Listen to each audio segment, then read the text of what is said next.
عثمانیہ ادارہ ہر آنکھ کا تارا۔ السلام علیکم ورحمۃ اللہ۔ الحمد للہ وکفی والصلاة والسلام على سید الرسل وخاتم الأنبياء، أما بعد فأعوذ بالله من الشيطان الرجيم، بسم الله الرحمن الرحيم۔ لقد من الله على المؤمنين إذ بعث فيهم رسولا من أنفسهم يتلو عليهم آياته ويزكيهم ويعلمهم الكتاب والحكمة وإن كانوا من قبل لفي ضلال مبين۔ صدق الله مولانا العظيم۔ اللهم صل على سيدنا ومولانا محمد وعلى آل سيدنا ومولانا محمد وبارك وسلم۔ محترم و معزز سامعین، بزرگوں، دوستوں اور عزیز،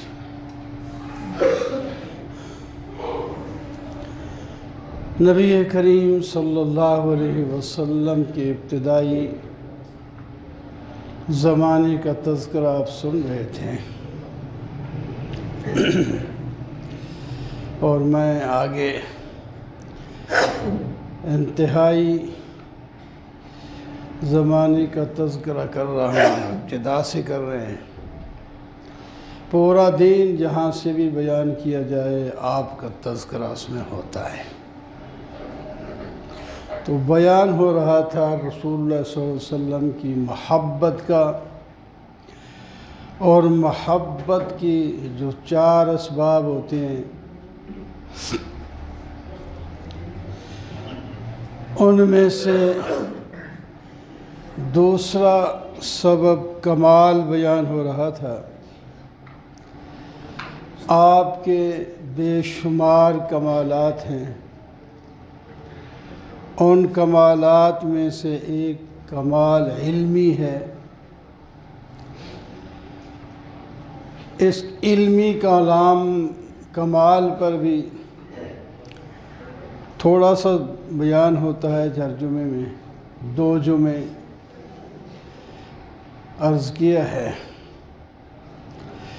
کہ آپ صلی اللہ علیہ وسلم دنیا میں کسی سے پڑھے نہیں تھے، لیکن ساری کائنات سے زیادہ علم آپ کے پاس تھا۔ فرماتے ہیں میں صرف علم سیکھا ہی نہیں اللہ سے، میں سکھانے کے لیے بھی آیا ہوں۔ انما بعثت معلما، میں معلم بنا کر کے بھیجا گیا ہوں۔ اسی پر بات چل رہی تھی گزشتہ جمعہ۔ مختلف انداز کے ساتھ آپ تعلیم دیتے تھے۔ آج کل جو ہم تعلیم دیتے ہیں کتاب کھول کے اس پر، ویسے نہیں، وہ چلتے پھرتے بھی۔ حضرت معاذ رضی اللہ تعالیٰ عنہ فرماتے ہیں میں آپ صلی اللہ علیہ وسلم کے ساتھ تھا۔ حضرت معاذ بڑے درجے کے صحابی ہیں، سب صحابہ اونچے درجے والے ہیں، پھر ان میں بھی فرمایا صحابی کا نجوم، جس طرح ستارے ہیں تو سب روشن لیکن بڑے چھوٹے ہوتے ہیں، تو صحابہ کرام سب اونچے درجے کے ہیں، پوری امت سے بڑے ہیں، لیکن ان میں بھی درجے ہیں۔ آپ ایک ایک صحابی کے ساتھ کوئی ایسا معاملہ کر لیتے وہ سمجھتا اور اسے گویا کہ یہ سب سے زیادہ محبت۔ ایک ابو داود میں ہم پڑھ رہے تھے، نبی کریم صلی اللہ علیہ وسلم نے حضرت معاذ کا ہاتھ پکڑا، ہاتھ پکڑ کے فرماتے ہیں واللہ انی لاحبک، واللہ انی لاحبک، اللہ کی قسم میں تجھ سے پیار کرتا ہوں۔ اللہ کا نبی سچا صادق المصدوق پھر قسم اٹھاتے ہیں، قسم اٹھا کر کے کہتے ہیں کہ میں آپ سے پیار کرتا ہوں۔ اللہ اکبر، کمال، اتنی شان۔ اور پھر فرمایا میں ایک آپ کو وصیت کرتا ہوں، اس پر عمل کرنا ہے، وہ آپ بھی سن لیں، آپ بھی عمل کریں۔ یہ صرف دین صحابہ کے لیے نہیں تھا، سب کے لیے۔ تو فرمایا ہر نماز کے بعد یہ وظیفہ پڑھ لیا کریں، اللہم اعنی علی ذکرک و شکرک و حسن عبادتک، اللہم اعنی، یا اللہ میری مدد فرما اپنے ذکر پر، کہ میں آپ کا ذکر ہی کرتا رہوں اور آپ کا شکر ادا کرتا رہوں اور عبادت کروں تو حسین جمیل سنت کے مطابق کروں۔ یہ تین جملے تو اس حدیث میں، اور ایک حدیث میں ایک اور جملہ ہے وہ تلاوت کتابی کا، وہ بھی ملا دیا جائے تو اکٹھی چار چیزیں بن جائیں گی۔ اللہم انی علی ذکرک و شکرک و تلاوت کتابک و حسن عبادتک۔ یہ آپ نے فرمایا، وہی حضرت معاذ رضی اللہ تعالیٰ عنہ فرماتے ہیں کہ ہم جا رہے تھے، نبی علیہ السلام کے ساتھ تھا میں، تو آپ نے، ہوں تعلیم کی بات، تعلیم شروع ہو گئی، آپ نے فرمایا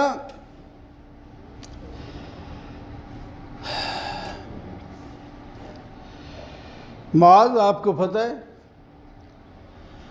کہ اللہ کا حق بندوں پر کیا ہے اور بندوں کا حق اللہ پر کیا ہے؟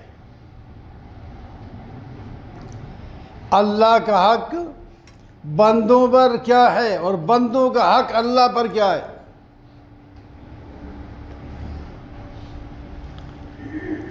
یا رسول اللہ، اللہ جانتے ہیں یا آپ جانتے ہیں؟ تو آپ نے پھر تعلیم دی، سمجھایا، فرمایا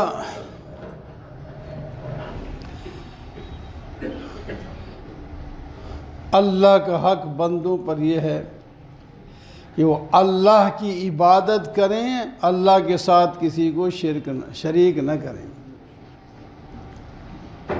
اللہ کی عبادت کریں، اللہ کے ساتھ کسی کو شریک نہ کریں، اور بندے کا حق اللہ پر ہے، جو موحد بن جائے، اللہ کی توحید کا پکا قائل ہو جائے، اللہ تعالیٰ اس کو سزا نہ دے، عذاب نہ دے۔ یہ مختصر دو جملے ہیں، اس کے اندر تو بہت کچھ آ جاتا ہے۔ تو اس طرح آپ تعلیم دیتے تھے، یہی ہے تعلیم ہمارے لیے ہے، صحابہ نے ہم تک پہنچائی ہے۔ صحابہ، حضرت معاذ نے فرمایا میں لوگوں کو بتا نہ دوں، خوشخبری نہ دے دوں، بڑا آسان کام ہو گیا۔ فرمایا نہیں، اس کو عام تو نہ کرو، یا آہستہ آہستہ چلے گی، اس واسطے کہ کچھ لوگ سمجھتے نہیں، وہ صرف بھروسہ کر کے بیٹھ جائیں گے، عبادت میں کمی آ جائے گی، چلو موحد تو ہے نا، اللہ کی توحید کو تو مانتے ہیں، نفلیں پڑھی نہ پڑھی برابر ہے، سنت پڑھی نہ پڑھی برابر ہے، ذکر کیا نہ کیا برابر ہے، بس سلام پھیر کے چلا گیا یا کوئی نہیں، زیادہ سے زیادہ عبادت کرنا چاہیے۔ اور جو سمجھدار ہیں وہ تو اس پر اور زیادہ ہمت کرتے ہیں، عبادت کو اور بڑھاتے ہیں۔ یہ جو عقل سے کام نہیں لیتے وہ پھر وہ پہلی عبادت کو بھی کم کر دیتے ہیں، چھوڑ، اس واسطے ہی اس کو عام نہ کرو۔ لیکن چونکہ آپ نے فرمایا ہے ساری امت کے لیے یہی، صاحب وہ بات تو ہم تک پہنچ گئی ہے۔ آپ نے بالکل روکا تو نہیں تھا، لیکن یہ عام کرنا ٹھیک نہیں، تاکہ بہرحال یہ انداز تھے آپ کے تعلیم کے، جاتے ہوئے اتنا ایسی تعلیم دے دی۔ حضرت عبداللہ بن عباس رضی اللہ تعالیٰ عنہ، بچے ہیں، چھوٹے ہیں، آپ کے چچا زاد بھائی ہیں حضرت عبداللہ بن عباس، چھوٹی عمر میں تھے نبی علیہ السلام کے زمانے میں، لیکن انہوں نے محنت کی، صحابہ سے پڑھا، نبی علیہ السلام نے دعا بھی دی، اور خود حضرت عبداللہ بن عباس نبی علیہ السلام کی حدیثیں بھی نقل کرتے ہیں، اور زیادہ تعلیم انہوں نے صحابہ سے حاصل کی، صحابہ سے تعلیم حاصل کی۔ اور تعلیم ایک روایت میں آتا ہے، حضرت عبداللہ بن عباس کے بارے میں، ایک صحابی کے پاس جاتے، بعض دفعہ کہتے ہیں دوپہر کا وقت ہوتا، ہوا چل رہی ہوتی، مٹی اٹھا کر ڈال رہی ہوتی، لیکن میں وہاں جا کر ایک طرف دروازے کے بیٹھ جاتا۔ یہ صحابی جب نکلیں گے ان سے حدیث حاصل کرنی ہے، سبق پڑھنا ہے، کتنی دیر کیوں نہ ہو۔ ان صحابی کے باہر آنے میں جب وہ آتے دیکھتے عبداللہ بن عباس بیٹھے، بھائی جب آئے تھے تو مجھے بتا دیتے، اطلاع دے دیتے، میں آ جاتا۔ فرمایا نہیں، میں طالب ہوں، میں سیکھنے والا ہوں، میں آپ کے کاموں میں نہ جو خلل ڈال سکتا۔ آپ گھر میں پتہ نہیں اس وقت کیا کر رہے ہیں، نفل پڑھ رہے ہیں، تلاوت کر رہے ہیں، سو رہے ہیں، کوئی دنیا کا کام کر رہے ہیں، کچھ نہ کچھ تو آخر کر رہے ہوں گے، تو میری خاطر وہ کام چھوڑ کے باہر آئیں، یہ مناسب نہیں ہے۔ اس واسطے جب آپ آئے ہیں باہر، اب مجھے سبق پڑھا دیں۔ اس طرح انہوں نے محنت کی، پھر اللہ نے برکت ڈالی ان کے علم میں۔ رئیس المفسرین حضرت عبداللہ بن عباس کا لقب ہے، صحابہ میں سے رئیس المفسرین، ان کی کتاب بھی ہے تفسیر میں۔ انہوں نے اس طرح تعلیم، وہ فرماتے ہیں میں آپ صلی اللہ علیہ وسلم کے ساتھ جا رہا تھا تو آپ نے فرمایا یا غلام، غلام لڑکے کو کہتے ہیں، یا غلام احفظ اللہ یحفظ کا، لڑکے اللہ کو یاد رکھ، اللہ تجھے یاد رکھے گا۔ کیا؟ احفظ اللہ یحفظ کا، اللہ کو یاد رکھ، جس طرح قرآن پاک میں بھی آتا ہے کیا ہے لفظ، فَاذْكُرُونِي أَذْكُرْكُمْ وَاشْكُرُوا لِي وَلَا تَكْفُرُونِ، تو مجھے یاد رکھو میں تمہیں بھی یاد رکھوں گا۔